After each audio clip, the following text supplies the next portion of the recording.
नमस्कार प्रेक्षकांनो, घरोघरी मातीच्या चुली या मालिकेच्या येणाऱ्या भागामध्ये जबरदस्त असा ट्विस्ट येणार आहे. तर प्रेक्षकांनो, नानासाहेबांनी ऋषिकेश आणि जानकी या दोघांना सावत्रपणाची वागणूक देणाऱ्या सुमित्राला तसेच घरातील काही लोकांना दाखवला घराबाहेरील रस्ता.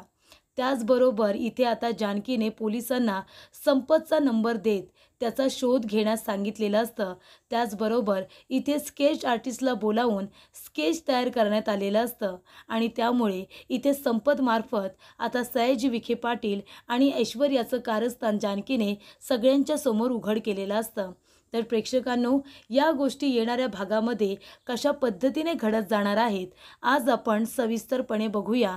तर प्रेक्षकांनो, आपण बघितलं की इथे नानासाहेब रणदिवे घरी परत आलेले आहेत. जानकी त्यांना आपल्या आउट हाऊसमधून इथे योग्य वेळेवरती कोर्टामध्ये हजर करते आणि नानासाहेब कोर्टामध्ये आल्यानंतर इथे केस अगदी सरळ आणि सोपी होऊन जाते. इथे जज साहेब म्हणत असतात, अहो नानासाहेब, तुम्ही तर जिवंत आहात, पण तुमचा मृत्यू झालाय आणि कोर्टामध्ये त्याविषयी महाभारत सुरू आहे. तुमच्याच मुलावरती तुमच्या खुनाचा आरोप करण्यात आलाय आणि तुम्ही तर जिवंत. तेव्हा इथे नानासाहेब त्यांच्याबरोबर जे जे काही घडलेलं असतं ते सगळं कोर्टात सांगतात. आपण तर बघितलं की नानासाहेब म्हणतात की ऋषिकेश आणि जानकीला कुणीतरी फसवण्याचा प्रयत्न करत आहे. मला माहिती आहे, मी जेव्हापासून किडनॅप झालो आहे तेव्हापासून ऋषिकेश आणि जानकीला खूप काही सहन करावं लागलं आहे आणि ते सुद्धा बाहेरच्या लोकांनी त्यांना कमी त्रास दिला, पण घरातल्या लोकांनीच त्यांना खूप त्रास दिला असेल, ही सुद्धा गोष्ट मला माहिती आहे. तेव्हा नानासाहेब म्हणतात की मला कुठल्या लोकांनी किडनॅप केलं होतं ते मला माहिती नाही आहे, पण अगदी ज्या दिवशी मला जानकीने स्वतःच्या पायावरती उभं केलं, तिने डॉक्टरांच्या मदतीने मला बरं करण्याचा प्रयत्न केला होता आणि त्याच्यामध्ये तिला यशसुद्धा आलं होतं, पण तेच यश कुणाच्या तरी नजरेत खुपलं आणि त्यामुळे दुसऱ्याच दिवशी जेव्हा मी हॉलमध्ये बसलो होतो तेव्हा काही लोक आले आणि मला किडनॅप करून घेऊन गेले. आधी मला पनवेलला घेऊन गेले, त्यानंतरला मला तिथून उचललं, पोटलीमध्ये बांधलं आणि मला आमच्याच आउट हाऊसमध्ये आणून टाकलं. माझे खूप हाल केले. मला तर वाटलंसुद्धा नव्हतं की त्यांच्या तावडीतून मी कधीतरी सुटेन आणि माझ्या घरी परत येईन, पण जानकीचा विश्वास होता की मी जिवंत आहे, त्यामुळे ती मला शोधत त्या ठिकाणी आली आणि सुखरूपरित्या तिने मला कोर्टामध्ये आणलं. नाहीतर इथे आज माझ्या मुलाला विनाकारण शिक्षा झाली असती. मी जिवंत असताना देखील माझ्या मुलाला माझ्या खोट्या खुनाच्या आरोपाखाली शिक्षा झाली असती आणि ऋषिकेशला शिक्षा झाल्यानंतर त्या लोकांनी खरोखर मला मारून टाकलं असतं, असा त्या लोकांनी प्लॅन केला होता. तेव्हा नानासाहेबांना विचारलं जातं, त्या व्यक्तीचं नाव काय होतं, तुम्हाला काही माहिती आहे का? नानासाहेब म्हणतात की नाही, त्या व्यक्तीचं नाव त्यांनी घेतलं नाही, फक्त बॉस म्हणून त्याला बोलत होते आणि ते लोकंसुद्धा एकमेकांची नावं काही घेत नव्हते. त्यामुळे मला कुणाचंही नाव कानावरती पडलेलं नाही आहे, पण ती लोकं जर माझ्या समोर आली तर मी त्यांना ओळखू शकतो, ज्या लोकांनी मला किडनॅप केलं होतं. त्यांचे आवाजसुद्धा मी इथे आता ऐकून सांगू शकतो की ही तीच लोकं आहेत म्हणून. तेव्हा प्रेक्षकांनो, इथे नानासाहेबांना शेवटचा प्रश्न विचारला जातो की कोर्टामध्ये सारखा एकाच गोष्टीचा उल्लेख होतोय आणि ते म्हणजे नानासाहेबांना जिन्यावरून कुणी ढकललं. तुम्हीच आता सांगा बरं, तुम्हीच या गोष्टीचा खुलासा योग्य रीतीने करू शकता. तेव्हा नानासाहेब म्हणतात की ऐश्वर्या म्हणाल्यानंतर ती घाबरते. त्यानंतर नानासाहेब म्हणतात की ऐश्वर्या आणि जानकी दोघींपैकी कुणीही मला जिन्यावरून ढकललेलं नाही आहे. माझा पाय सटकला आणि मी खाली पडलो, मला कुणीही ढकललेलं नाही आहे.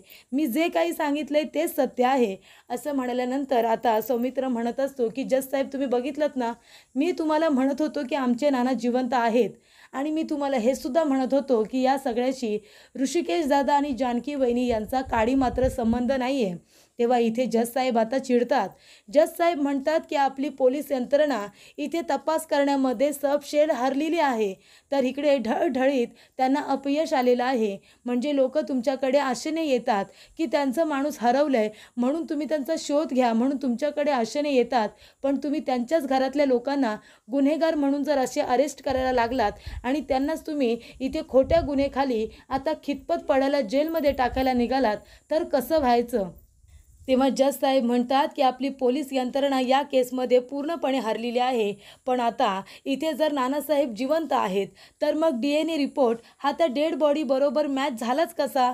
मग तुम्ही जेव्हा एखादी गोष्ट हाताळत असता, पुरावे बघत असता, एखादा खून झाल्यानंतर त्याची शहानिशा करत असता, तेव्हा जो व्यक्ती गुन्हेगार म्हणून तुम्ही पकडून आणता ते खरं आहे की खोटं आहे, त्याने खरोखर खून केलाय की नाही केलाय हे तपासून बघायला नको का? हे तुमचं काम नाही आहे का? आता जर नानासाहेब इथे आले नसते तर कदाचित इथे नानासाहेबांच्या खोट्या गुन्हेखाली विनाकारण निर्दोष असताना देखील ऋषिकेश रणदिवे त्या जेलमध्ये खितपत पडले असते. अहो, आपल्या इथे काय बोललं जातं, 100 गुन्हेगार सुटले तरी चालतील पण एकाही निर्दोष व्यक्तीला शिक्षा होऊ नये असं बोललं जातं ना. मग तरीसुद्धा इथे ऋषिकेश रणदिवे यांना जेलमध्ये टाकण्यासाठी कितीतरी लोक इथे तयार होते. तेव्हा इकडे आता जे पुरावे, साक्षीदार, इथे जो कोणी इथे आले होते त्यांची शहानिशा करण्यात यावी. जे पुरावे म्हणजे ऋषिकेश रणदिवे यांच्या हाताचे ठसे कसे काय सापडले, त्यानंतर ती डेड बॉडी कुणाची आहे, ऋषिकेश रणदिवे यांना नानांच्याच खुनाच्या आरोपाखाली का फसवलं जात होतं, या सगळ्या गोष्टींची शहानिशा झाली पाहिजे. आणि मी मुळशी पोलीस यांना ही जबाबदारी देतोय की त्यांनी ही केस अगदी व्यवस्थितरित्या हाताळायची आणि खरे गुन्हेगार कोण आहेत, नानासाहेबांना किडनॅप करण्यामागे नक्की कुणाचा हात आहे, हे सगळं काही समोर आलं पाहिजे असं आता जज साहेबांनी सांगितलेलं असतं.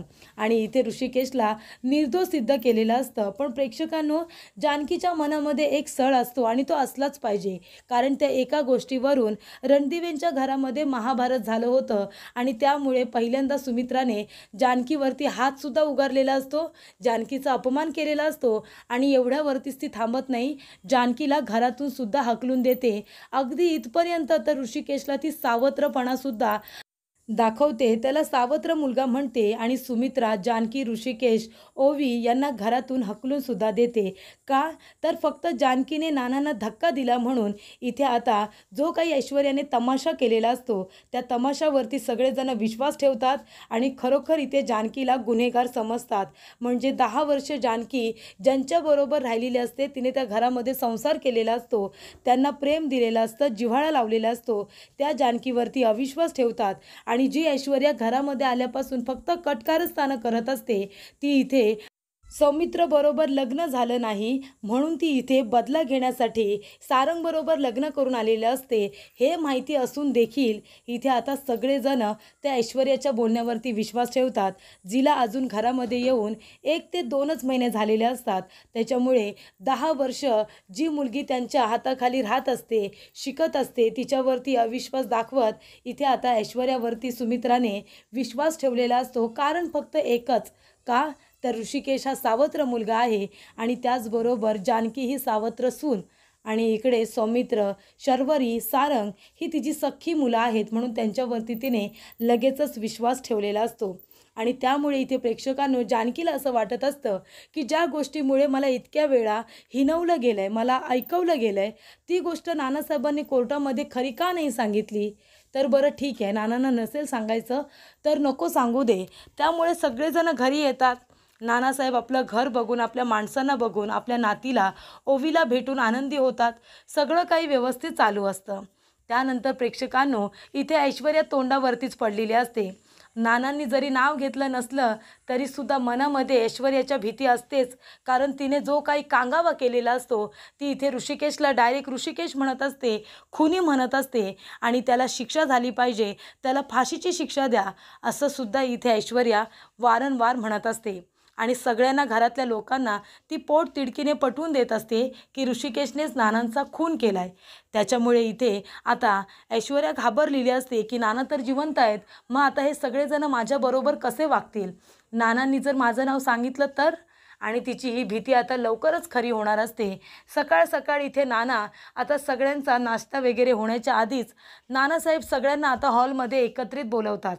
जानकी, ऋषिकेश, सौमित्र, अवंतिका, त्याचबरोबर शर्वरी आणि तिचा नवरा विकास, त्याचबरोबर इकडे ऐश्वर्या, सारंग, सगळेजण आता खाली येतात. सुमित्रासुद्धा आता खांद्यावरती पदर घेऊन येते. जिची या सगळ्यात जास्त चूक आहे ती म्हणजे सुमित्रा. त्यानंतर ती सुद्धा तिथे येते आणि तेव्हा इथे नानासाहेब म्हणत असतात की मला तुम्हाला सगळ्यांना एक महत्त्वाची गोष्ट सांगायची आहे तेव्हा इकडे सगळेजण एकमेकांच्या तोंडाकडे बघायला लागतात. नानासाहेबांनी आता खाली बोलावले म्हणजे माझं काही खरं नाही हे ऐश्वर्याला आधीच माहिती असतं. कारण शेवटीला पापाचा घडा तिचा आता भरलेला असतो आणि तो इतका भरलेला असतो की आता ओसंडून वाहायला लागलेला असतो. त्यामुळे आता ऐश्वर्याला सुद्धा तिच्या गुन्ह्याची शिक्षा मिळायलाच हवी. त्यामुळे इथे आता नानासाहेब म्हणतात की या सगळ्यांनी इथे एकत्र या. काल मी कोर्टामध्ये जे काही सांगितलं ते सगळं खरं होतं. जे जे काही माझ्याबरोबर घडलं मी सगळं खरं सांगितलं. फक्त एक गोष्ट मी खोटी सांगितली आहे. तेव्हा इकडे सगळेजण म्हणतात एक गोष्ट खोटी म्हणजे कुठली? तेव्हा इकडे आता सगळेजण परत ऋषिकेश आणि जानकीकडेच बघायला लागतात. तेव्हा इकडे नानासाहेब म्हणत असतात की मी कोर्टामध्ये म्हणालो की मी स्वतः पाय घसरून जिन्यावरून खाली पडलो, मला कुणीही ढकललेलं नाही आहे. पण आता मी तुम्हाला खरं सांगतोय की ज्या व्यक्तीने मला जिन्यावरून ढकललं होतं ती व्यक्ती कोण आहे तिने आता समोरासमोर यावं. कारण मी स्वतःहून पडलो नव्हतो तर मला धक्काच देण्यात आला होता. तेव्हा ज्या व्यक्तीने मला जिन्यावरून धक्का दिला होता त्या व्यक्तीने आता स्वतःहून समोर यावं. आणि जर ती स्वतःहून समोर नाही आली तर मी काय करेन काही सांगता येत नाही. नानासाहेबांनी सरळ सरळ इथे आता धमकीच दिलेली असते. त्यामुळे आता सगळेजण एकमेकांच्या तोंडाकडे बघतात. जानकीने तर स्वतःच्या डोळ्याने बघितलेलं असतं की ऐश्वर्यानेच इथे नानांना धक्का दिलेला आहे. त्यामुळे आता जानकी, ऋषिकेश, अवंतिका आणि सौमित्र सगळेजण आता इथे ऐश्वर्याकडे बघायला लागतात. सारंगसुद्धा ऐश्वर्याकडेच बघत असतो आणि जानकीकडे सुद्धा. सारंगला वाटत असतं की माझी बायको बोलते ते खरं आहे, म्हणजे जानकीनेच धक्का दिला असेल, फक्त नाना खोटं बोलले वाटतं. तेव्हा इकडे आता सारंग म्हणत असतो नाना तुम्हाला जानकीवहिनीने धक्का दिला ना, आम्हाला माहितीच होतं, ऐश्वर्याने सांगितलं तसं. तेव्हा इकडे नाना म्हणतात सारंग तोंड बंद ठेव नाहीतर असंच तुझं थोबाड फोडेन पुन्हा जर इथे जानकीचं नाव जरी घेतलं तर. तेव्हा इथे नानासाहेब म्हणतात की सारंग तुझ्याकडे तर मी बघतो, तू काय काय इथे जानकीला आणि ऋषिकेशला बोललायस ना ते सगळं माझ्या कानावरती आले. त्याच्यामुळे तू तर तुझं तोंड बंदच ठेव, तुझी पात्रता नाही आहे एवढी बोलायची. अरे बिझनेस तू इथे पूर्णपणे डबघाईला आणलास, बिझनेस कंपनी आपली डुबवलीस, घर गहाण ठेवलंस, घराचा लिलाव होत होता याच्यातून बाहेर कुणी काढलं? जानकी आणि ऋषिकेशने. या दोघांनी मिळून आपलं सगळं काही घर सावरलं, बिझनेस सावरला, तरीसुद्धा तू त्या दोघांवरती संशय घेतोस. अरे त्यांच्या जागी दुसरे कुणी असतं ना तर एवढं सगळं तू वाटोळं केलं होतंस ना घरातलं तर तुला या घरातून त्याने कधीच हकलून दिलं असतं. पण जानकीने ऋषिकेशने तसं केलं नाही. त्यांच्या जागी मी असतो ना तर कधीच तुला लाथ मारून या घरातून हकलून दिलं असतं. कळलं का तुला? बायकोच्या नादाला लागून पूर्णपणे कंपनी इथे तू विकून टाकलीस, त्यानंतर घर गहाण ठेवलंस. काय करत काय होतास तू? अशा पद्धतीने कंपनी मोठी करणार होतास, अशा पद्धतीने आपलं घर वाचवणार होतास. असं इकडे नानासाहेब म्हटल्यानंतर सारंग आता गप्पच बसतो. तो एक शब्दसुद्धा बोलत नाही. त्यानंतर इकडे नानासाहेब म्हणतात मी मगाशी जो प्रश्न विचारला आहे ते कुणी ऐकलं नाही का? ज्या व्यक्तीने मला धक्का दिला होता जिन्यावरून, ज्याने मला पाडलं आहे त्या व्यक्तीने स्वतःहून समोर यायचं, नाहीतर मी त्या व्यक्तीचं नाव घेतलं तर मात्र काही खरं नाही आहे. तेव्हा इकडे प्रेक्षकांनो आता ऐश्वर्या घाबरलेली असते. नानासाहेबांचे डोळे बघूनच तिला आता भीती वाटते. काय करावं तिला काही कळत नसतं. तेव्हा इथे हळूहळू आता ऐश्वर्या समोर येऊन उभी राहते. कारण का ऐश्वर्याला माहिती असतं नानासाहेब स्वतःच्या पायावरती उभे आहेत आणि आता नीट बोलतायत सुद्धा. तेव्हा ते बेड रेस्ट होते. त्यांचे हात पाय तोंड काहीही काम करत नव्हतं. त्यामुळे ती येत होती, नानांना धमकी देत होती, त्यांचा हात पिरगळत होती, त्यांचा गळा दाबत होती. जानकीने इथे नानांना बरं करण्यासाठी प्रयत्न केले ते सुद्धा खूप. पण इथे ऐश्वर्याने नानांना खूपच जास्त टॉर्चरसुद्धा केलं होतं. जेव्हा नाना बोलत नव्हते, त्यांचे हातपाय चालत नव्हते तेव्हा. तर इकडे ऐश्वर्याचे स्वतःचे वडील असून देखील तिने नानासाहेबांचा खूपच जास्त अपमान केलेला असतो, त्यांचे हाल केलेले असतात, त्यांना मारण्याचा वारंवार प्रयत्न केलेला असतो. पण ते सगळे प्रयत्न तिचे फसलेले असतात. तेव्हा ऐश्वर्या आता समोर येऊन उभं राहिल्यानंतर इथे सगळेजण तिच्याकडे बघत बसतात. तेव्हा नानासाहेब म्हणतात बघितलं तुम्ही मला जिन्यावरून कुणी धक्का दिला होता? तर इकडे ऐश्वर्याने मला जिन्यावरून पाडलं होतं आणि नंतर तिनेच कांगावा केला की जानकीने मला धक्का दिला म्हणून. आणि तुम्ही सगळ्यांनी तिच्या बोलण्यावरती विश्वास ठेवला. एकदाही तुम्हाला जानकीच्या बोलण्यावरती विश्वास ठेवावासा वाटला नाही? का? कारण तरी काय? म्हणजे जानकी मला मारू शकते ही गोष्ट तुम्हाला पटते का? ऋषिकेश माझा खून करू शकतो ही गोष्ट तुम्हाला पटते का? ऐश्वर्यानेच तुम्हाला सांगितलं ना की ऋषिकेशने माझा खून केला आहे म्हणून. का तर प्रॉपर्टीसाठी. तुम्हाला खरंच असं वाटतं ह्या प्रॉपर्टीसाठी ऋषिकेश माझा खून करू शकतो? अरे अशी कशी आंधळी माणसं तुम्ही. तेव्हा इकडे आता सगळ्यांना सत्य कळतं. तेव्हा इथे सरू सुमित्रा म्हणते, काय ऐश्वर्याने तुम्हाला धक्का दिला होता? तेव्हा नानासाहेब म्हणतात की ज्या वेळेला मला कळलं की ऐश्वर्या आपलं घर उद्ध्वस्त करण्यासाठी आली, कारण मी इथे ऐश्वर्याचं आणि जानकीचं बोलणं ऐकलं होतं. ऐश्वर्याने तिला धमकी दिली होती की 1 महिन्याच्या आत तुला या घरातून हकलून देईन म्हणून, आणि त्यानंतर हे घरसुद्धा तोडून टाकेन, सगळ्यांना रस्त्यावरती आणेन, संपूर्ण रणदिवे कुटुंब उद्ध्वस्त करेन. हे सत्य मला जेव्हा कळलं, कारण तिचं सौमित्रबरोबर लग्न झालं नाही त्याचा तिला राग आला होता आणि त्यासाठी ती आपल्या सगळ्यांना जबाबदार ठरवत होती आणि त्याचा वचपा काढण्यासाठी ती सारंगबरोबर लग्न करून या घरामध्ये आलेली आहे. सारंगसुद्धा तिच्यासाठी काही महत्त्वाचं नाही आहे. ते मंगळसूत्र फक्त ती नावाला घालते या घरामध्ये राहता यावं म्हणून, नाहीतर सारंगला ती नवरा म्हणून कधी मानतच नव्हती. बरोबर की नाही ऐश्वर्या? आणि इथे माझ्या ऋषिकेशवरती तिने खोटा आळ घेतला. का? तर तो सावत्र मुलगा आहे म्हणून का? तेव्हा इकडे आता नानासाहेब म्हणतात, आणि सुमित्रा तुम्ही सगळ्यांनी कसा काय तिच्या बोलण्यावरती विश्वास ठेवला? तर तो माझा सावत्र मुलगा आहे ही गोष्ट जेव्हापासून तुम्हाला कळले तेव्हापासून तुम्ही सगळेजण त्याला सावत्रपणाची वागणूक देताय. तो नाही देताय तुम्हाला, तुम्ही देताय. पण एक गोष्ट लक्षात ठेवा, ज्याला तुम्ही सावत्र म्हणताय ना तो माझा स्वतःचा मोठा मुलगा आहे. कळलं ना? माझा मुलगा आहे तो, त्याला मीच जन्म दिलाय. असं म्हणाल्यानंतर इकडे आता सगळे एकमेकांच्या तोंडाकडे बघायला लागतात. नानासाहेब म्हणतात, सौमित्र, सारंग, शरू, मी जसा तुमचा बाप आहे ना तसंच मी त्याचासुद्धा बापच आहे. ही सगळी प्रॉपर्टी त्याचीच आहे, त्याच्या नावावर आहे. मी स्वतः ते विलचे पेपर तयार केलेत. पार्वतीने घर, कंपनी सगळी त्याच्या नावावरती केली आहे. मग तो प्रॉपर्टीसाठी माझा जीव का घेईल ते तुम्ही मला सांगा. तेव्हा इथे आता नानासाहेब म्हणतात, सुमित्रा, जसं ऋषिकेशवरती आरोप झाला की त्याने माझा खून केला आहे, तुला ती गोष्ट खरी वाटली. तसाच आरोप जर सारंग किंवा सौमित्र किंवा शरूवरती झाला असता तरीसुद्धा तुम्ही सगळ्यांनी त्यांच्यावरती संशय घेतला असता का? सांग ना सुमित्रा. तुला जर कोणी सांगितलं असतं की सारंगने माझा खून केला आहे, सौमित्रने माझा खून केला आहे किंवा सरूने माझा खून केला आहे, तर तू त्यांच्या बोलण्यावरती विश्वास ठेवला असतास? तेव्हा इकडे आता सुमित्रा गप्पच बसते. ती म्हणते की हे काय बोलताय तुम्ही? तेव्हा नानासाहेब म्हणतात, का? खरं तरच बोलतोय मी. अगं हे तुझी सख्खी मुलं आहेत आणि ऋषिकेश तुझा सावत्र मुलगा आहे. ही गोष्ट जेव्हापासून तुला कळली ना तेव्हापासून तू त्यांच्याबरोबर सावत्रसारखीच वागतेस, त्यांना सावत्रपणाचीच वागणूक देतेस. तुला हे जरी दिसत नसलं, कळत नसलं ना तरीसुद्धा आम्हाला सगळ्यांना ते कळतंय आणि दिसतंय सुद्धा. तू कसं काय ऋषिकेशवरती संशय घेतलास? तुला असं वाटलंच कसं? का? तर तो तुझा सावत्र मुलगा आहे म्हणूनच ना. आणि ही गोष्ट कुणामुळे कळली? तर ह्या ऐश्वर्यामुळे कळली. ऐश्वर्यामुळेच कळलं की ऋषिकेश माझा सावत्र मुलगा आहे, नाहीतर तोपर्यंत कुणाला काही माहितीच नव्हतं. हे सगळं प्लॅनिंग ह्या ऐश्वर्याचं होतं. मला तर संशय आहे की मी बरा होतो हे हिला कळल्यानंतर हिनेच तिच्या माणसांना सांगून मला किडनॅप केलं असेल. माझा हिच्यावरती दाट संशय आहे. तेव्हा जानकी म्हणते, बघितलंस ना ऐश्वर्या, कितीही लपून ठेवण्याचा प्रयत्न कर, सत्य शेवटीला समोर येतच. तेव्हा मी तुला म्हणाले होते ना, नानासाहेब बरे झाल्यानंतर हात पकडून तुला या घरातून हकलून देईन म्हणून, आणि ती वेळ आलेली आहे.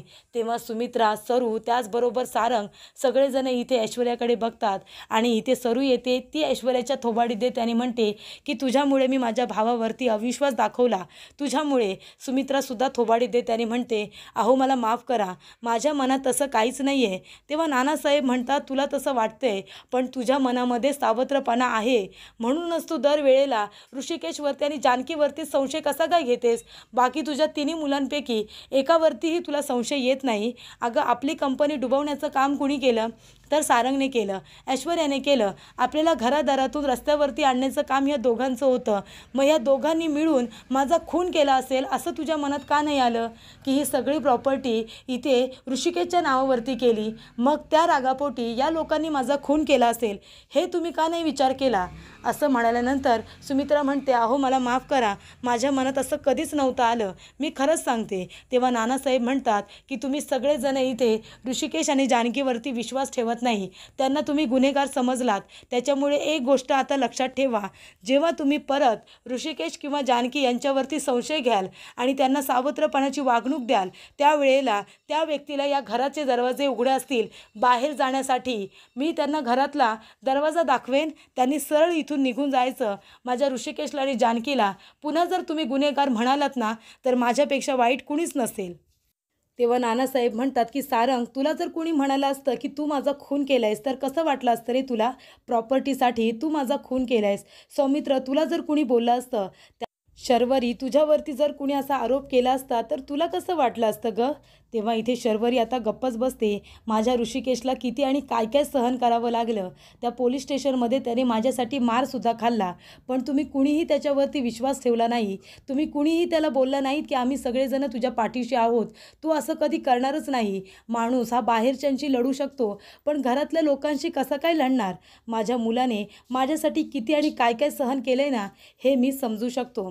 आणि यापुढे जर तुम्ही कुणीही तुमच्यापैकी माझ्या ऋषिकेशला किंवा जानकीला तुम्ही पुन्हा गुन्हेगार म्हणालात, त्यांना इथे आरोपीच्या पिंजऱ्यात उभं जरी केलंत ना, त्यांच्याकडे बोट तरी दाखवलात, त्या क्षणी मी तुम्हाला या घरातून हाकलून देईन. कारण हे घर माझ्या ऋषिकेशचं आहे, कंपनी माझ्या जानकीची आहे. ही गोष्ट तुम्ही लक्षात ठेवा. सावत्रपणा हा तुमच्यामध्ये भरला आहे, त्या दोघांमध्ये नाही. ते दोघेजणं बदललेले नाही आहेत, तुम्ही सगळेजणं बदलला. तुमची मानसिकता, तुमचा दृष्टिकोन बदलला, असं नानासाहेब म्हणतात. त्यामुळे इथे ऐश्वर्या आत्ताच्या आता या घरातून चालती हो, कारण तुझ्यामुळे माझ्या ऋषिकेशला आणि जानकीला खूप काही सहन करावं लागलेलं आहे. तेव्हा जानकी म्हणते की तुझ्यामुळे माझ्या नानांना एवढा त्रास झाला, तू नानांना ढकललंस आणि आळ माझ्यावरती घेतलास. माझ्या नवऱ्याला नानांच्या खोट्या खुनाच्या आरोपाखाली जेलमध्ये पाठवलंस. तूच सगळा कांगावा केलास. त्याच्यामुळे आत्ताच्या आता या घरातून तू चालतं व्हायचं, असं जानकी म्हणते. तेव्हा नानासाहेब आता स्वतः ऐश्वर्याला त्या घरातून हकलून देतात. त्याचबरोबर इथे जानकी आता पोलिसांना संपतचा नंबर देते. ज्या नंबरवरून इथे नानासाहेबांनी तिला फोटो पाठवलेला असतो, तो नंबर देते आणि स्केच आर्टिस्टला बोलावून संपतचं स्केच तयार करते आणि त्याला पकडायला सांगते. तेव्हा इथे संपतला पकडल्यानंतर त्याला विचारपूस केल्यानंतर त्याने खऱ्या गुन्हेगाराचं नाव सांगितलेलं असतं आणि तो म्हणजे सयाजी विखे पाटील आणि ऐश्वर्या. तर सयाजी विखे पाटीलने आपल्या माणसांना सांगून नानासाहेबांना किडनॅप केलं होतं हे कळल्यानंतर पोलीस तिथे जातात आणि सयाजीला अरेस्ट करतात. त्यामुळे खरे गुन्हेगार रणदिवेंच्या समोर आलेले असतात, ते म्हणजे सयाजी विखे पाटील आणि ऐश्वर्या रणदिवे. संपतला पकडल्या त्याने लगेचच या दोघांची नावं सांगितलेली असतात आणि तो इथे ऋषिकेशची माफीसुद्धा मागतो. त्यानंतर पोलीस लगेचच सयाजीला अटक करून घेऊन जातात आणि सयाजीला सुद्धा त्याच्या गुन्ह्याची शिक्षा देतात.